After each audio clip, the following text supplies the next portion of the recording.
শরীয়তপুরের Bhedarganj sub registry অফিসের এজলাস কক্ষেই চলছে টাকার খেলা। প্রকাশ্যে ঘুষ লেনদেন, অভিযোগের তীর খোদ অফিস সহকারীর দিকে।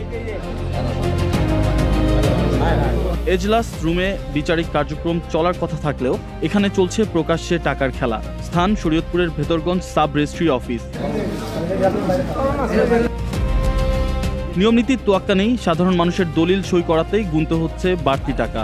আর এই টাকার ভাগাভাগি হচ্ছে খোদ এজলাস কক্ষেই। মানুষকে বাধ্য করা হচ্ছে বেশি টাকা দেওয়ার জন্য, না হলে আটকে রাখা হচ্ছে জায়গায় দলিল।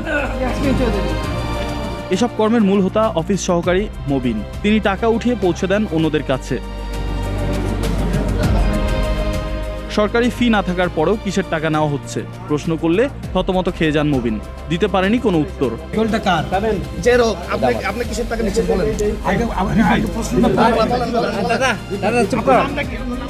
দলিল সই করতে অর্থ লেনদেনের ভিডিও চিত্র থাকার পরও এ বিষয়ে অবগত নন বলে জানান সাব রেজিস্ট্রার। আপনার অফিসে অফিস সহকারী মবিন যিনি আছেন, উনি যে আপনার দলিল সই করতে টাকা নিচ্ছে, এটা কি আপনি অবগত আছেন? দলিল তো উনি সই করে না। উনি তাহলে যে টাকাগুলি নিচ্ছে এগুলি কিসের টাকা নিচ্ছে? কিসের টাকা নেই, দলিল তো উনি সিগনেচার করে না। আচ্ছা, আপনি অফিসে আছেন, তাহলে ওদের কিসের কি টাকা নেয় সেটা তো জানি না। টাকা নেবে কেন?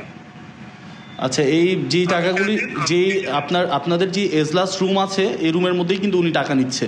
ইভেন জনসম্মুখে তিনি টাকা নিচ্ছে। তিনি টাকা নিয়ে বার্গেনিংও করছে যে এত টাকা না এত টাকা দিতে হবে। আচ্ছা আচ্ছা, ঠিক আছে। তাহলে আপনি এখন কোথায় আছেন?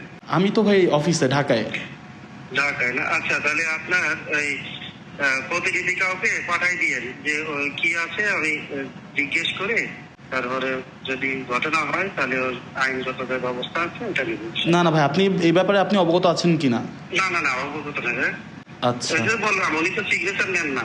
প্রশ্ন উঠছে খোদ এজলাস কক্ষেই যেখানে শৃঙ্খলা বজায় থাকার কথা, সেখানে এমন ওপেন সিক্রেট দুর্নীতির দায়ভার কার? প্রশাসনের নজরদারি কি তবে কাগজে কলমেই সীমাবদ্ধ?